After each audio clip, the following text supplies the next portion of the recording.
Recently, we had a tariff hike, and this set me thinking that electricity that we don't even receive regularly, we're having a tariff hike from 60, 65 odd naira to over 200.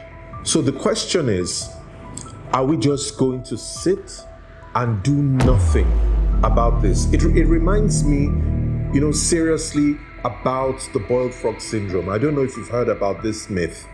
And the myth goes that if you put a frog in a beaker of water, because it's a reptile, and you heat it up ever so slowly, that the frog will continue to adjust, and it will adjust till eventually it becomes too weak to jump out of the beaker and allows itself to be boiled alive. So what's the significance of this story? When things damage our living conditions, but they're not too sharp and they're just gradual, most of us will just adapt until we're too weak to do anything. Is that the situation we're in with electricity supply in Nigeria? We must remember also that there was this pastor in Nazi Germany who, when they came for the socialists, said, well, I'm not a socialist. So he didn't speak out, he didn't do anything. Then next, they came for the trade unionists, said, well, I'm not a trade unionist. So he didn't do anything, and they took those ones away. Then they came for the Jews. He said, well, I'm not a Jew. So he did nothing, and they took the Jews away. Lastly, they came for him. But at that point, he said there was no one to speak for him. And that gives us a lesson. Both between the boiled frog and this lesson, it's telling us that we cannot continue to adapt and adapt. We know that in the early 50s, our parents, when they started to experience these power cuts, all they thought of was, thank God I can afford candles. Thank God I can buy kerosene. Thank God I can buy a lantern. And so we adjusted. And this behavior of adjusting and adjusting has continued to the point that today, Nigeria has one of the largest markets for candles in the world. We're big consumers of candles. So what happened? The 60s went by, the 70s went by, the 80s went by. Then it became so hard at the end of the 80s and the 90s, and all we did was buy generators. And again, all we said is, thank God I can buy a generator. So you buy the generator and you continue with your life. Then comes the early 2000s, 2010s, and so on, and it became, thank God I can buy an inverter. And we all started to amass inverters, and we've all moved now to solar panels. And from solar panels to lithium batteries to make sure we can have even more storage. Are we thinking about what is happening? Are we just adjusting as boiled frogs? Are we going to end up being boiled alive? We had an opportunity, was it in 2022, when the price of diesel went up? That was when many people began to think, if we're not careful, we're going to get boiled alive.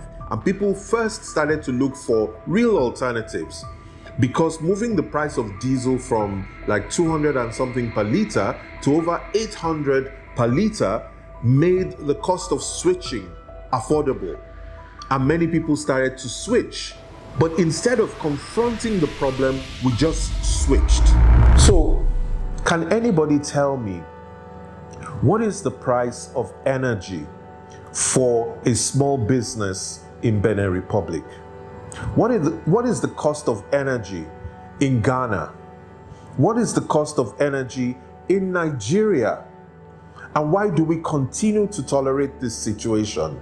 So they promise us that those who are on band A, as it's now called, will get 20 hours of electricity guaranteed per day.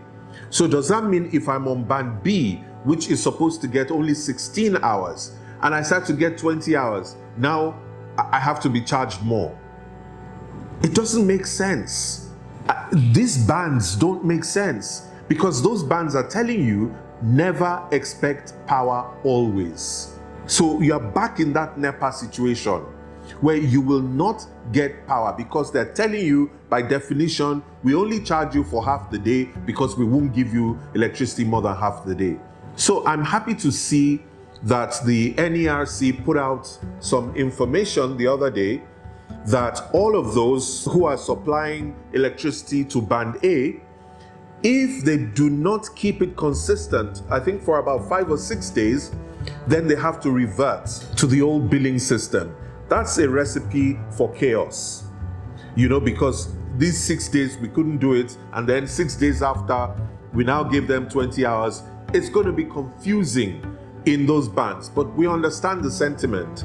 Also, the Federal Competition and Consumer Protection Council has also said that all customers who are now on that Band A should be given meters. They should be properly metered, which we also agreed with. I think the first thing is that we must have standard operating procedures. If there's an outage, we the citizens need to know what we should do. What are our rights when there is an outage? Then number 2, we must agree on a grievance reporting mechanism. How and who do we report to? When we report, who is gathering the data and evidence of the non-compliance of the electricity distribution companies? We have to be able to analyze the trends and then use these trends in our advocacy, both with the FCCPC and with the NERC, to now know exactly what can be done to salvage the situation for us. Then, having done that, we really need to recruit each other, because the only reason why people are comfortable is because they can say to themselves, I better pass my neighbor. And that better pass my neighbor is not just a generator size, it is a mindset that so long as they are still getting by, then they don't care. We have to move into a new paradigm where I am my neighbor and my neighbor is me. As the famous area father don't tell us, our mumu don't do. It's time to do something about this problem. So the 5th and final step is to use the data and evidence collected, as I said, to promote risk-based interventions in collaboration with the FCCPC. We should find ways to work with government to bring solutions that last. Well, if you don't know how, it's time to set up an integrity movement. Check it out on the internet. There's an article on it, and it's called How to Set Up an Integrity Movement. It's time for you to get up and do something about the situation. Thank you.